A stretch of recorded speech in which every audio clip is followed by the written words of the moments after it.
जय हिंद बच्चों। आज हम हिंदी व्याकरण का पाठ पढ़ेंगे वचन।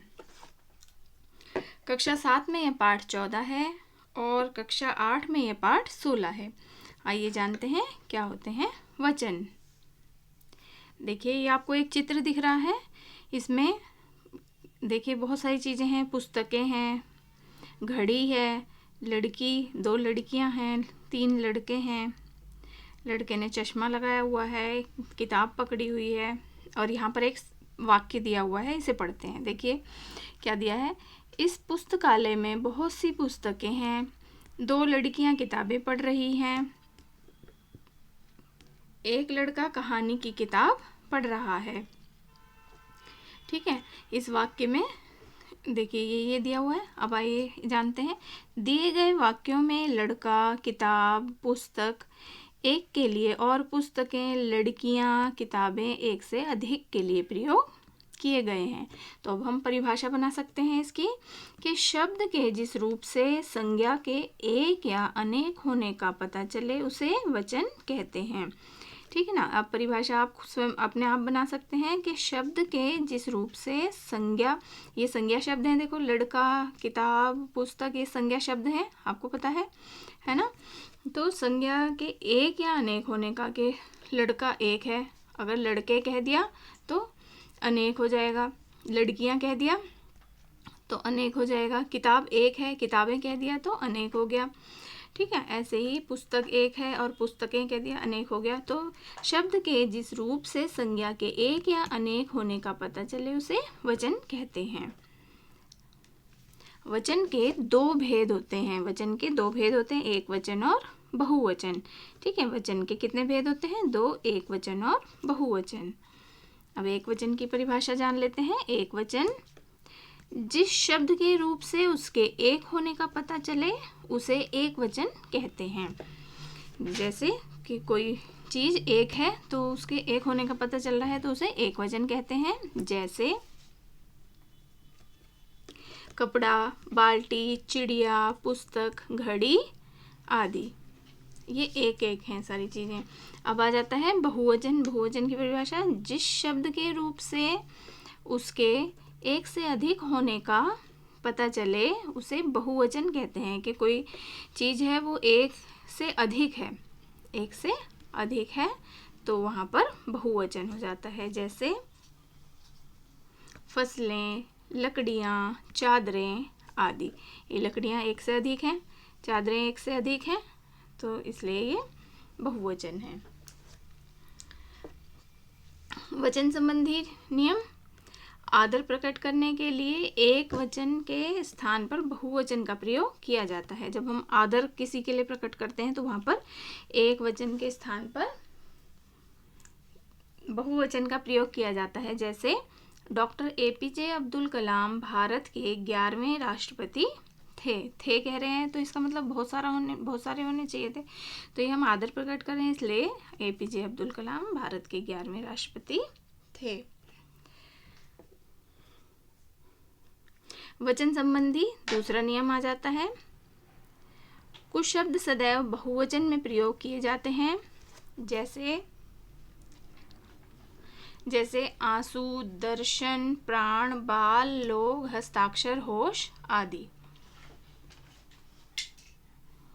ठीक है ना। कुछ शब्द सदैव बहुवचन में ही प्रयोग किए जाते हैं। ये आंसू, दर्शन, प्राण, बाल, हस्ताक्षर, होश आदि। अब तीसरा नियम आ जाता है इसका। वचन संबंधी तीसरा नियम है, कुछ शब्द एक वचन और बहुवचन में समान होते हैं, उनका रूप नहीं बदलता है।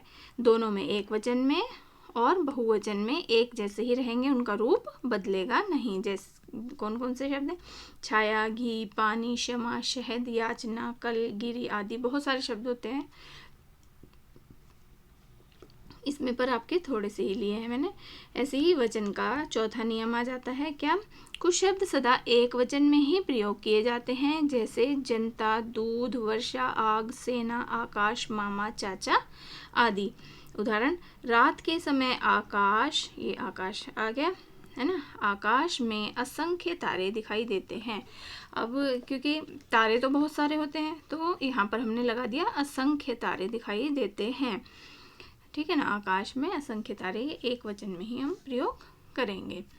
अब आ जाता है वचन का 5वां नियम वचन संबंधी। धातुओं का बोध कराने वाली जातिवाचक संज्ञाएं तथा भाववाचक संज्ञाएं एक वचन में प्रयोग की जाती हैं, जैसे सोना, चांदी, तांबा, ये जातिवाचक हो गई। ठीक है ना, ये जातिवाचक हो गई। भाववाचक कौन सी हो गई? ये सत्य, प्रेम, घृणा, गर्मी, गहराई आदि। ये मैंने आपको संज्ञा में बताया था कि भाववाचक संज्ञाएं जो जिन्हें हम छू नहीं सकते, महसूस कर सकते हैं, भाववाचक संज्ञाएं। तो ये सब किस में प्रयोग होती हैं? एक वचन में प्रयोग होती हैं। जैसे गांधी जी सदा सत्य, ये सत्य एक भाव आ गया, के मार्ग पर चलते रहे। रहे कह रहे हैं तो बहुत होना चाहिए, लेकिन यहाँ पर सत्य आया है इसलिए ये एक वचन में ही प्रयोग होगा। ठीक है, अब आ जाता है आपका वचन संबंधी छठा नियम। समूहवाचक शब्द सदा एक वचन में प्रयुक्त होते हैं, जैसे गुच्छा, समूह, दल, परिवार, सेना आदि। ये सदा एक वचन में प्रयोग होते हैं। कैसे? जैसे संयुक्त परिवार तो अब समाप्त ही होते जा रहे हैं। संयुक्त परिवार मतलब जिसमें सब एक साथ इकट्ठे रहते थे, सारे दादा दादी, चाचा चाची, पापा मम्मी, बच्चे, चाचा के बच्चे, सब संयुक्त परिवार होता है जिसमें सभी लोग एक साथ रहते हैं। ठीक है, तो अब ये इसका उदाहरण हो गया, आपको समझ में आया होगा। अब आगे आ गया एक वचन से बहुवचन बनाने संबंधी नियम। जब हम एक वचन से बहुवचन बनाते हैं तो कौन कौन से नियम का ध्यान रखना चाहिए? जैसे अकारांत स्त्रीलिंग शब्द में, अकारांत कहते हैं जिसके अंत में आ ध्वनि सुनाई दे। अकारांत उन शब्दों को कहते हैं जिसके अंत में आ ध्वनि सुनाई देती है। जैसे देखो यहाँ पर अंतिम अ को ए में बदलकर, ए है ये, इसमें ए और होना चाहिए था, ए और ए में बदलकर। ठीक है ना, जिसके अंत में आ ध्वनि आएगी वहाँ पर ए बदल देंगे। जैसे गेंद, गेंदे, यहाँ पर दे, इसका हम संधि विच्छेद कर लेते हैं। जैसे ग पे ए की मात्रा है, गे, और द के साथ अ की आवाज़ स्वतः आ रही है। जैसे द बोल रहे हैं तो अ की आवाज़ आ रही है, तो ऐसे ही ये हो गया गेंद। ठीक है, अब इसको अ आ रहा है लास्ट में, मतलब अकारांत। ठीक है, आ रहा है तो इसका मतलब अकारांत हो गया, ये अकारांत कहेंगे। तो इसमें ये गेंदे, ए आ जाएगा, ए। अब आपको ये पता है कि ए अगर ये वाला होता है तो इसकी एक मात्रा होती है, ए से एडी। फिर आई से एनक होता है, अगर इसके ऊपर मात्रा वाला होता है तो इसकी दो मात्राएं होती हैं, ये ऐसे, ए से एडी, आई से एनक की दो मात्राएं। ठीक है, लेकिन ये ए आ रहा है तो इसलिए हमने एक मात्रा और बिंदी लगा दी, गेंदे। बहुत सारी गेंदे हो गई। गाय, गायें, ये वाला ए लगा दिया। अब यहाँ पर अकारांत स्त्रीलिंग शब्दों में ए जोड़कर, अब यही ये अकारांत हो गया, ये आकारांत हो गया, माने वही के ये अंत में आ, माने आ की मात्रा आ गई। जैसे ये माला है ना, इसको संधि विच्छेद करेंगे तो ये ऐसे ही हो जाएगा, आ की मात्रा आ गई तो इसमें हम ए जोड़ेंगे।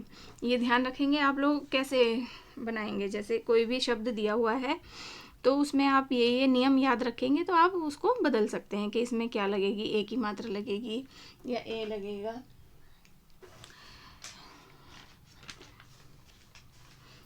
जैसे बालिका, बालिकाएं।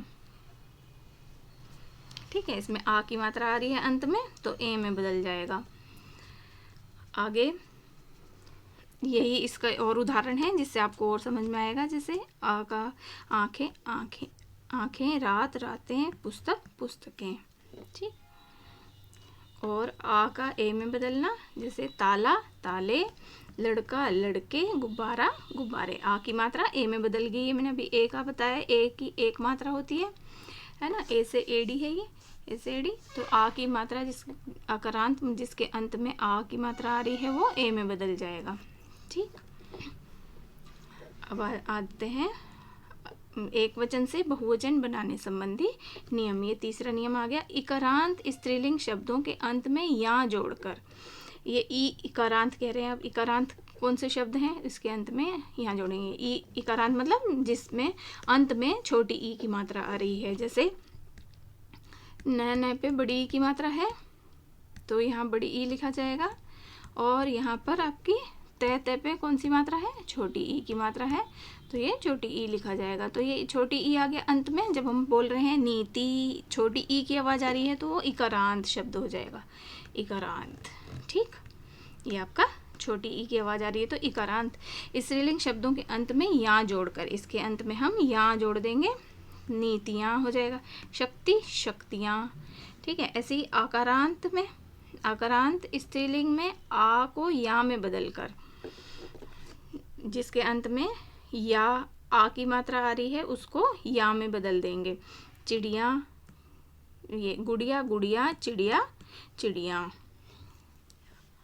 आगे आगे आपका यही, और इससे क्लियर होगा आपको। इसमें छोटी ई और बड़ी ई को छोटी ई में ही बदलना है, यही जो अभी पहले बताया मैंने आपको, है ना। ये ई को नहीं, इसमें छोटी ई को, छोटी ई बड़ी ई को बड़ी छोटी ई में बदलना है। अगर छोटी ई की मात्रा है तो हम नहीं बदलेंगे, जैसे पंक्ति, पंक्तियाँ हो गया, लिपि, लिपियाँ हो गया। अब लड़की, इसमें बड़ी ई की मात्रा है, जैसे ये वाली बड़ी ई है तो इसको छोटी ई में बदलना है, तो ये छोटी ई की मात्रा में हम बदल देंगे, लड़कियाँ, मछली, मछलियाँ। ये चीज़ बहुत ध्यान रखनी होती है जब हम बहुवचन बनाते हैं कि ये छोटी ई की मात्रा किस किस में आएगी। अगर छोटी ई की मात्रा पहले से ही है तो हम नहीं बदलेंगे, अगर छोटी ई की जगह बड़ी ई की मात्रा है तो उसे हम छोटी ई में बदल देंगे। ठीक है, अब आ जाता है आपका ये और हैं इसमें शब्द, जैसे ये बड़ा ऊ की मात्रा जो है, छोटा ऊ की मात्रा या बड़ा ऊ की मात्रा वो छोटे ऊ में ही बदल जाएगी, और ये अंतिम आ होना चाहिए, है ना। जैसे लता, लताएं, तो इसमें कुछ देखना नहीं है, बस आ की मात्रा आ रही है तो ए लगा दिया। कविता, कविताएं, वस्तु, वस्तुएं, बहु, अब इसमें बड़े ऊ की मात्रा है तो ये छोटे ऊ में बदलेगी, बहुएं। ये अभी मैंने पहले बता दिया, यहाँ लग जाएगा चिड़िया, चिड़िया, गुड़िया, गुड़िया, चूहिया, चूहिया। ये इससे और समझ में आए। अब कुछ शब्द ऐसे हैं जिनका एक वचन और बहुवचन रूप समान रहता है, उनके वचन की पहचान क्रिया से होती है। जैसे क्या है, देखो, क्रिया से पहचान करेंगे कि एक वचन है और बहुवचन दोनों में समान ही रहेगा, लेकिन उसकी क्रिया से जानेंगे कि क्या है। एक वचन, बहुवचन, फूल खिल गया, फूल खिल गया मतलब एक फूल है, ठीक है ना, गया आ रहा है, फूल खिल गए, गए कह रहे हैं तो इसका मतलब बहुत सारे, एक से अधिक हैं फूल। ठीक है, घर सुंदर है, घर सुंदर है कह रहे हैं तो एक घर सुंदर है, घर सुंदर थे कह रहे हैं तो इसका मतलब एक से अधिक घर थे, तो इससे हमने क्रिया से पहचाना। अब आ जाएगा, कुछ शब्दों का प्रयोग हमेशा बहुवचन में होता है, जैसे आंसू, हस्ताक्षर, प्राण आदि। कुछ शब्दों का प्रयोग हमेशा एक वचन में होता है, जैसे पानी, सोना, चांदी, दूध आदि। ये मैंने पहले ही बता दिया, इससे और क्लियर हो जाएगा। कुछ शब्दों को बहुवचन बनाने के लिए उसके साथ जन, गण, वर्ग आदि शब्द जोड़े जाते हैं, जैसे गुरुजन, ये जन हमने यहाँ जोड़ दिया, गुरुजन। ऐसे ही दर्शक, दर्शक गण, ये गण जोड़ दिया इसमें, दर्शक गण। दर्शक मतलब देखने वाले, गुरु, गुरुओं के लिए प्रयोग किया गया है, जो अध्यापक। ये कवि, कवि वर्ग जो कविता करते हैं, कवि वर्ग। ठीक है, अभी और दिखाती है, समझ में आएगा। इसमें क्या, वही आपको बताया कि एक वचन ऊ को के अंत में ए जोड़ देते हैं, ये मैंने पहले भी बता दिया। वस्तु, वस्तुएं, झाड़ू, झाड़ुएं। आप पुल्लिंग शब्दों के अंत में आ के स्थान पर ए करके, जैसे रुपया, रुपये, समोसा, समोसे, ए की मात्रा हो गई। यहाँ पे ए तो ये ऐसा ही लगा दिया, यहाँ पर ए की मात्रा लगा दी। ठीक है, अब आ जाते हैं एकारांत से बहुवचन बनाने संबंधी नियम में। 7वां नियम, अंत में जन, वृंद, गण, वर्ग, लोग जैसे जोड़कर, जैसे अभी मैंने बताया, जैसे शब्द जोड़कर भी बहुवचन बनाया जाता है। अधिकारी, अधिकारी वर्ग, नेता, नेतागण। संबोधन के लिए प्रयोग किए गए शब्दों में के अंत में ओ जोड़ देते हैं। संबोधन करते हैं, मैंने किसी का को संबोधन कह रहे हैं, जैसे हे सिपाही तो हे सिपाहियों, हे सज्जन, हे सज्जनों। ठीक है, अब यही आ गया आपका 7वां नियम, जनगण, ये लोग जोड़ेंगे इसमें, जैसे गुरु, गुरुजन, प्रिय, प्रियजन, मजदूर, मजदूर वर्ग, आप लोग, गरीब, गरीब लोग। ठीक है, अब ये कुछ बहुवचन शब्द हैं, एक वचन और बहुवचन, इनको बदलना, वचन बदलने संज्ञा का रूप बदलता है। कैसे? देखो, जैसे तोता तोते, है ना, बच्चा बच्चे, बगीचा बगीचे, घोंसला घोंसले, कौवा कौवे, घोड़ा घोड़े, माला मेला मेले, दरवाज़ा दरवाजे, जुलाहा जुलाहे, बेटा बेटे, चरखा चरखे, पैसा पैसे, रुपया रुपये, ए भी लगा सकते हैं, है ना, रेल रेलें, पौधा पौधे, तिनका तिनके, तारा तारे, चूहा चूहे, गाना गाने, झूला झूले। ये आपकी कक्षा 7 और कक्षा 8 की किताब में बहुत सारे दिए हुए हैं, आप वहाँ से भी पढ़ सकते हैं इन्हें। मैंने इसमें थोड़े से लिए हैं। आशा करती हूँ ये पाठ आपको समझ में आ गया होगा। धन्यवाद।